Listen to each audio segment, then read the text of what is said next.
क्या आदम से पहले भी धरती थी? क्या आदम से पहले भी बस्ती थी? क्या नूह से पहले भी इस धरती का नाश हो चुका है? क्या जल प्रलय नूह के वक्त पहली बार हुआ? नहीं, नूह से पहले भी एक बार जल प्रलय हो चुका था। कैसे, कब, उस वक्त कौन लोग थे, किन लोगों को परमेश्वर ने मार दिया, कौन लोग खत्म हो गए, कब हुआ था जल प्रलय, ये सब कुछ जानने के लिए मेरे साथ इस वीडियो में अंत तक बने रहो। एक वचन मैं आपके सामने पढ़ता हूँ और वो है उत्पत्ति, उसका पहला अध्याय और 1 से 10 वचन। आदि में परमेश्वर ने आकाश और पृथ्वी की सृष्टि की। पृथ्वी बेडोल और सुनसान पड़ी थी और गहरे जल के ऊपर अंधियारा था तथा परमेश्वर का आत्मा जल के ऊपर मंडराता था। जब परमेश्वर ने कहा उजियाला हो, तो उजियाला हो गया। और परमेश्वर ने उजियाले को देखा कि अच्छा है, और परमेश्वर ने उजियाले को अंधियारे से अलग किया। और परमेश्वर ने उजियाले को दिन और अंधियारे को रात कहा। तथा सांझ हुई, फिर भोर हुआ, और इस प्रकार पहला दिन हो गया। फिर परमेश्वर ने कहा जल के बीच एक ऐसा अंतर हो कि जल 2 भाग हो जाए। तब परमेश्वर ने एक अंतर बनाकर उसके नीचे के जल और उसके ऊपर के जल को अलग अलग किया, और वैसा ही हो गया।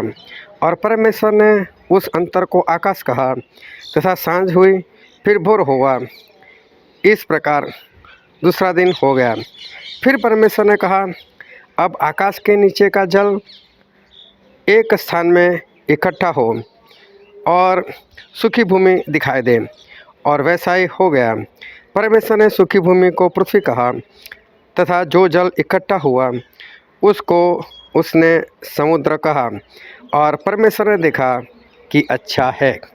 इससे तो पता चलता है कि हाँ, जैसे जल प्रलय हुआ हो ऐसा पानी यहाँ पर दिखाई देता है। कई लोगों का मानना ऐसा है कि शैतान पहले स्वर्ग में रहा करता था, और जब उसमें पाप आया तो परमेश्वर ने उसको नीचे धरती पर फेंक दिया। और जब परमेश्वर ने शैतान को नीचे धरती पर डाल दिया तो उसने धरती को बेडोल कर दिया। चलो, ये बात मैं बताता हूँ कि शैतान के साथ हुआ क्या था, लेकिन उससे पहले एक बात मैं और बताता हूँ।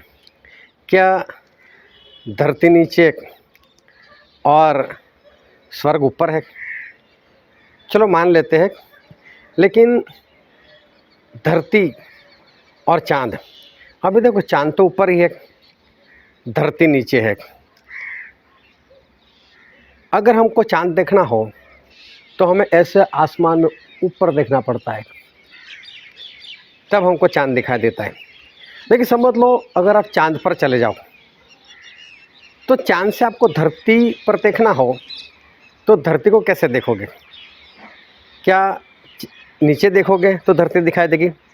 अभी समझो चांद जो है वो ज़्यादा नहीं तो अभी धरती के जितना बड़ा है। आप धरती पर, धरती के गोले पर कहीं पर भी चले जाओ, नीचे देखोगे तो आपको क्या दिखाई देगा? नीचे आपको ऐसे करोगे तो ज़मीन ही दिखाई देगी, ऊपर करोगे तो आसमान दिखाई देगा। चांद भी धरती के समान बड़ा है। चांद का कोई ऐसा छोर आपको नहीं मिलेगा कि जहाँ से आप इस नीचे देखे तो धरती दिखाई देगी। जो पृथ्वी का गोला है उसके चारों ओर हम रहते हैं, गोले के चारों ओर हम रहते हैं, अंदर नहीं रहते हम। और उस चारों ओर, पृथ्वी के चारों ओर ऐसे आसमान भी है, चारों ओर आसमान है, चारों ओर सितारे हैं, और सूरज जो है ऐसे चारों ओर घूमता है, और चांद भी ऐसे चारों ओर घूमता है। तो उससे क्या होता है कि पृथ्वी के किसी भी कोने में चले जाओ आपको चांद ऐसे ही देखना पड़ेगा, चाहे पृथ्वी के नीचे वाले हिस्से में क्यों नहीं हो। यहाँ से चांद आपको दिखेगा तो यहाँ जो इंसान खड़ा होगा नीचे की साइड, उसको भी ऊपर ही देखना पड़ेगा, तब उसको चांद दिखाई देगा। वैसे ही जो चांद है वो भी ऐसा गोल है। अगर आप उसके ऊपर चले गए तो नीचे देखोगे तो चांद ही दिखेगा, लेकिन अगर पृथ्वी को देखना हो ना तो पृथ्वी भी चांद पर देखोगे तो ऐसे ऊपर ही दिखाई देगी पृथ्वी। चांद से भी पृथ्वी नीचे नहीं दिखाई देगी, ऊपर देखोगे तो ही पृथ्वी दिखाई देगी। ऐसी रचना ये परमेश्वर की है। चलो अब एक बात हम मानते हैं कि परमेश्वर ने शैतान को धरती पर फेंक दिया। इसका मतलब धरती थी तो परमेश्वर ने बनाई थी। क्योंकि अभी हमने पढ़ा उत्पत्ति 1 और 1 में कि आदि में परमेश्वर ने धरती बनाई, तो इसका मतलब धरती तो थी और परमेश्वर ने शैतान को धरती पर गिरा दिया, वो भी आदम से पहले। तो इसका मतलब ये है कि धरती तो थी, तो परमेश्वर ने इस धरती को बनाकर क्यों रखा था? परमेश्वर किस कारण से इस धरती को बनाया था? क्या परमेश्वर को धरती बनाने का मन हुआ और परमेश्वर ने धरती बना दी? ऐसा नहीं, किसी कारण से बनाई थी। और एक वचन पढ़ते हैं हम, यशायाह भविष्यवक्ता का पुस्तक, उसका 45वां अध्याय और उसका 18वां वचन। क्योंकि यहोवा जो आकाश का सृजनहार है वही परमेश्वर है, उसी ने पृथ्वी को रचा और बनाया, उसी ने उसको स्थिर भी किया। उसने उसे सुनसान रहने के लिए नहीं परंतु बस्ती के लिए रचा है। वह यूँ कहता है, मैं यहोवा हूँ, मेरे सिवा दूसरा कोई नहीं है। यहाँ पर ऐसा लिखा है, परमेश्वर ऐसा कहते हैं कि मैंने ही धरती बनाई और उसको वीरान रहने के लिए नहीं बनाई, सुनसान रहने के लिए नहीं बनाई, मैंने उसको बस्ती के लिए बनाई। इसका मतलब जिस दिन परमेश्वर ने धरती बनाई होगी ना, ये सोचकर बनाई थी कि मुझे इसके ऊपर बस्ती बनानी है। तो धरती थी तो बस्ती होनी चाहिए। तो धरती बिना बस्ती परमेश्वर ने नहीं बनाई। धरती बनाने का कारण था उस पर लोगों को बसाने का कारण था। अगर परमेश्वर ने शैतान को आदम से पहले इस धरती के ऊपर गिरा दिया और धरती थी और आदम से पहले की बात है और एदन बाग बनाने से पहले की भी बात है, तो इसका मतलब धरती थी और शैतान को परमेश्वर ने इस धरती पर फेंक दिया, गिरा दिया और धरती थी, तो यशायाह 45 और 18 वचन वो गलत साबित होता है। क्योंकि धरती थी और सुनसान थी, तो धरती अगर सुनसान थी तो परमेश्वर ने धरती सुनसान रहने के लिए नहीं बनाई थी, उन्होंने तो उसको बस्ती के लिए बनाया था। तो फिर परमेश्वर का वचन ऐसा लिखा है, तो जब शैतान को गिराया गया तो धरती थी और उसके ऊपर गिरा दिया गया, तो धरती थी तो उसके ऊपर बस्ती क्यों नहीं थी? तो जैसा 45 और 18 ऐसा लगता है कि जैसे यहाँ पर गलत है, लेकिन परमेश्वर का वचन कोई भी गलत नहीं होता, क्योंकि परमेश्वर ने धरती बनाई तो बस्ती के लिए ही बनाई। लेकिन क्या हुआ था वो आगे चलकर हम देखते हैं। जब हमने वचन पढ़ा उत्पत्ति 1 और 1 से 10, और वहाँ पर पहले वचन में लिखा है परमेश्वर ने धरती और आकाश बनाए, और उसके बाद जब हम धरती को देखते हैं तो वहाँ पर सूरज नहीं था, चाँद नहीं था, और मालूम है परमेश्वर ने इस धरती को अंधेरे में पाया। हम लोगों ने भी जब हम पढ़ते तो धरती अंधेरे में दिखाई देती है, और परमेश्वर ने सबसे पहले प्रकाश बनाया। लेकिन सूरज को तो परमेश्वर ने चौथे दिन बनाया, बस सूरज नहीं था, चाँद नहीं था, और परमेश्वर ने चौथे दिन सूरज और चाँद को बनाया। और जब नूह के ज़माने में जल प्रलय हुआ, उसके बाद परमेश्वर ने एक बात कही थी, और वो बात हम पढ़ते हैं उत्पत्ति का पुस्तक, उसका 8वां अध्याय और 22वां वचन। अब से जब तक पृथ्वी बनी रहेगी तब तक बोने और काटने के समय, ठंड और तपन, दुख काल और शीतकाल, दिन और रात निरंतर होते चले जाएंगे।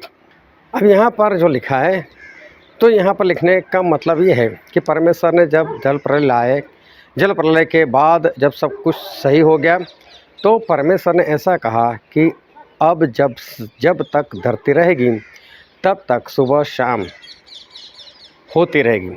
इसका मतलब जब से परमेश्वर ने सूरज बनाया तब से आज तक कभी ऐसा नहीं हुआ कि सुबह शाम ना हुई हो, तो सुबह शाम होती ही रही है, और जब तक धरती रहेगी तब तक सुबह शाम होती रहेगी, ऐसा परमेश्वर का कहना है।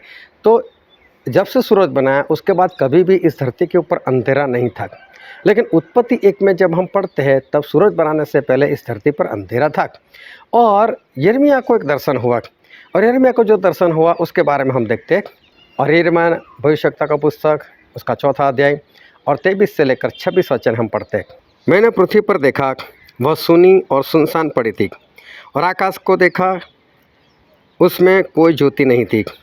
मैंने पहाड़ों को देखा, वे हिल रहे थे, और सब पहाड़ियों की वे डोल रही थी। फिर मैंने क्या देखा कि कोई मनुष्य भी न था और सब पक्षी भी उड़ गए थे। फिर मैं क्या देखता हूँ कि यहोवा के प्रताप और उसके भड़के हुए प्रकोप के कारण उपजाऊ देश, जंगल और उसके सारे नगर खंडहर हो गए थे। अब देखो यिर्मयाह को धरती कैसी दिखाई दी, तो बोले सुनसान थी। दूसरी बात दिखाई दी, चारों ओर अंधेरा था। तो जब से सूरज को बनाया तब से लेकर आज तक धरती पर कभी सूरज ना निकला हो ऐसा कभी नहीं बना, अंधेरा कभी नहीं हुआ। रात में अंधेरा होता है बात अलग है, लेकिन कभी भी अंधेरा इस धरती पर नहीं हुआ सूरज बनाने के बाद, और सुनसान धरती नहीं थी।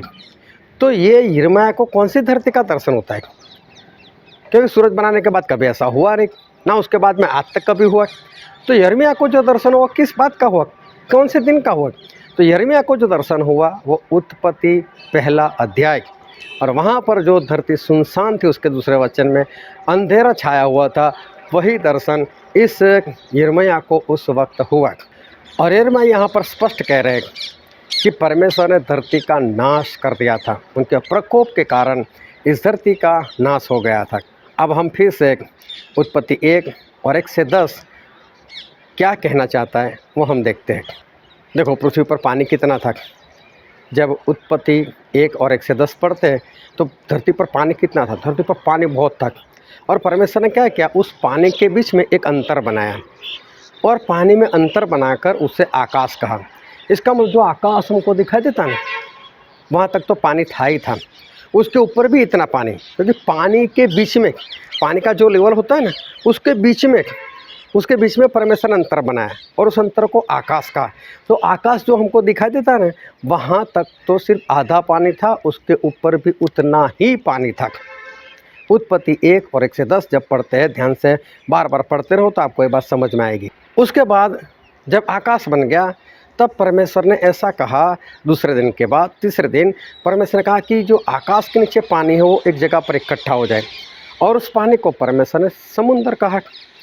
समुद्र पहले था नहीं, अब समुद्र बना। तो देखो आसमान के नीचे जो पानी था वो सारा समुद्र में समा गया और समुद्र हो गया। अभी देखो उत्पत्ति 1 और 1, परमेश्वर ने आकाश और धरती बनाए। दूसरा वचन, धरती सुनसान थी, बेडोल थी। क्या परमेश्वर से बेडोल धरती बन सकती है? गलती से भी नहीं, हमारे परमेश्वर से गलती हो ही नहीं सकती, वो बेडोल धरती नहीं बना सकते, लेकिन धरती बेडोल थी। फिर ऐसा लिखा है कि गहरा जल था, बहुत पानी था। और अभी हमने देखा कि पानी कहाँ तक था, कि ये जो आसमान दिखता है वहाँ तक तो आधा ही पानी था, उसके ऊपर भी पानी था इतना, और बीच में परमेश्वर ने आकाश बना दिया, और नीचे वाले पानी को एक जगह पर इकट्ठा कर उसको समुद्र बना दिया। तो मैं बोलता हूँ इतना पानी आया कहाँ से? अंधेरा क्यों था? ये धरती ऐसी क्यों थी? क्या परमेश्वर से ऐसी धरती बनेगी? क्या परमेश्वर ने बोला धरती बन जाओ तो धरती ऐसी बन गई, सुनसान बन गई, बेडोल बन गई, उसके ऊपर इतना पानी था? और पहले ही वचन में लिखा है कि परमेश्वर ने धरती और आकाश बनाए, तो आकाश तो पहले भी था, तो दूसरा आकाश बनाने की जरूरत क्यों पड़ी? ये बीच में कहाँ से आ गया आकाश? और नीचे वाले पानी को परमेश्वर एक जगह पर इकट्ठा कर दिया। ये क्या कहना चाहता है? ये स्पष्ट करता है कि आदम से पहले ये धरती थी और उस धरती के ऊपर बस्ती थी, जैसा कि यिर्मयाह ने दर्शन देखा, और यिर्मयाह ने कहा कि परमेश्वर के प्रकोप के कारण इस धरती का नाश हो चुका था। तो पहले भी ये जल प्रलय जो है वो हो चुका था। अगर आपका मन नहीं मानता कि नूह से पहले और आदम से भी पहले इस धरती का नाश हो चुका था, तब भी बस्ती थी, और जल प्रलय से ही परमेश्वर ने इस धरती का नाश किया था। अगर आप मानना ना चाहो तो कोई बात नहीं, लेकिन मैं उसका पक्का सबूत आपको बताता हूँ, और वो भी बाइबल से। आज तक आपने कभी ऐसी बात ना सुनी है, ना सोची है, ना कभी आपके ख्याल में आया है। इससे आपको हो सकता है मानने को मन ना करे, लेकिन एक वचन मैं और पढ़ता हूँ आपके सामने, जो है दूसरा पत्रस और उसका 3 अध्याय और 5वां वचन। वे तो जानबूझकर यह भूल गए कि परमेश्वर के वचन के द्वारा आकाश प्राचीन काल से विद्यमान है, और पृथ्वी भी जल में से बनी और जल में स्थिर है। इसी के कारण उस युग का जगत जल में डूबकर नष्ट हो गया। देखो ये 5वां वचन क्या कह रहा है, कि धरती जल में थी और जल में स्थिर थी, मतलब पानी में थी और पानी में स्थिर थी। पतरस ऐसा बोल रहा है कि धरती थी तो सही, परमेश्वर के वचन से पहले से ही धरती थी, लेकिन पानी में बंधी हुई थी वो। तो देखो पानी कितना था उत्पत्ति 1 में, आसमान दिखता है वहाँ तक तो आधा, और उसके ऊपर इतना पानी, चारों ओर पानी, और बीच में धरती का गोला बंधा हुआ था। ऐसे उत्पत्ति 1 और 2 में ये पृथ्वी दिखाई देती है। और पतरस क्या कहते हैं, उस वक्त का जगत पानी में डूबकर नाश हो गया।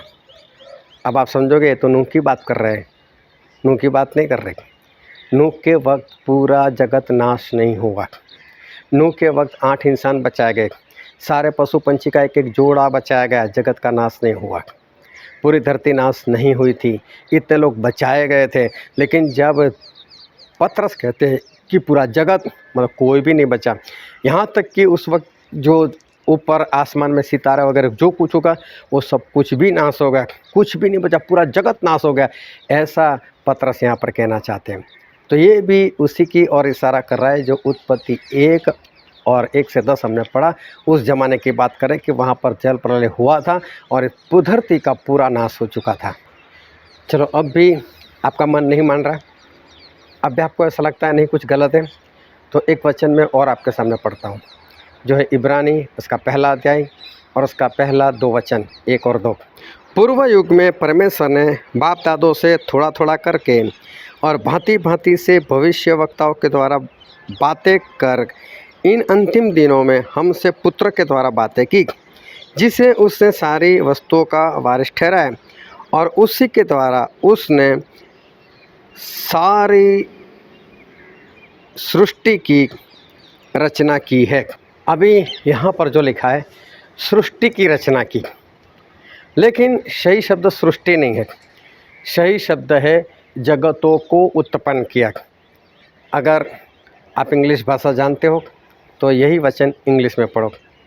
और यहाँ पर ऐसा लिखा है कि पुत्र के द्वारा वर्ल्ड्स बनाया, वर्ल्ड्स एस मतलब कि बहुवचन में लिखा है, एक जगत नहीं जगतों को बनाया, ऐसा यहाँ पर लिखा हुआ है। इसका मतलब परमेश्वर ने एक धरती नहीं, एक से ज़्यादा बार धरती को बनाया। धरती यही एक है, लेकिन उत्पत्ति 1 और 1 में जो बनाई वो, और उसके बाद उत्पत्ति 2 से लेकर फिर से परमेश्वर ने इस सृष्टि की रचना की वो, ये 2 बार धरती को बनाया। और पहले भी आदम से पहले भी बस्ती थी। अगर अभी भी आपको मानने को मन नहीं कर रहा तो कोई बात नहीं, अभी भी मेरे पास वचन है और अभी भी मैं वचन बताता हूँ, जो है सबोपदेश उसका पहला अध्याय 9 और 10 वचन। जो कुछ हुआ था वही फिर होगा, और जो कुछ बन चुका है वही फिर बनाया जाएगा, और सूर्य के नीचे कोई बात नई नहीं है। क्या ऐसी कोई बात है जिसके विषय में लोग कह सके कि देख यह नई है? यह तो प्राचीन युगों से वर्तमान थी। देखो परमेश्वर का वचन क्या कहता है, क्या इस धरती पर कोई नई बात है? क्या कोई नई रचना है? बोलो जो पहले बन चुका है ना वही बनाया जाएगा, और जो कुछ पहले था वही फिर एक बार आ जाता है। और अगर कोई ऐसा कहे कि ये धरती पर नई चीज़ है तो बोले प्राचीन युग में बन चुका था। इसका मतलब आज आप जो स्मार्टफोन इस्तेमाल कर रहे हैं, आपको ऐसा लगता है अभी अभी 5G आया है, नहीं, आदम से पहले था। इस धरती पर कुछ भी नया नहीं है, अभी भी नहीं मान रहे। चलो एक वचन और भी बता देता हूँ, जो है सबोपदेश उसका 3रा अध्याय उसका 15 वचन। जो कुछ हुआ वह इससे पहले भी हो चुका, जो होने वाला है वह भी हो चुका है, और परमेश्वर बीती हुई बात को फिर लेकर आते। देखो यहाँ पर भी स्पष्ट लिखा है, जो था वो पहले भी था, जो होने वाला है वो भी पहले हो चुका है। कितनी सारी बातें मैंने बताई, यिर्मयाह का दर्शन मैंने बताया, और उत्पत्ति 1 और 1 से 10 फिर से एक बार पढ़ लेना, बहुत स्पष्ट लिखा है। पानी बहुत था, उस पानी के बीच में परमेश्वर ने आकाश बनाया, तो इतना पानी आया कहाँ से? इतना पानी इसलिए आया क्योंकि उस वक्त परमेश्वर ने इस संसार का पानी से नाश किया हुआ था। और यिर्मयाह दर्शन में यही बोलते हैं कि इतना पानी था और इतना अंधेरा था, और यिर्मयाह स्पष्ट कह रहे कि उस वक्त का संसार परमेश्वर ने नाश कर दिया। पतरस भी यही बात बोल रहे हैं दूसरे पतरस 3 के 5 और 6 में कि उस वक्त का जगत नाश हो गया। इब्रानी में यही बात लिखी कि परमेश्वर ने जगतों को उत्पन्न किया। तो सारी बातें हमें एक ही बात बताती है कि नूह से पहले भी जल प्रलय हुआ था और इस धरती का नाश हो चुका था। परमेश्वर आपको आशीष दे, आमीन।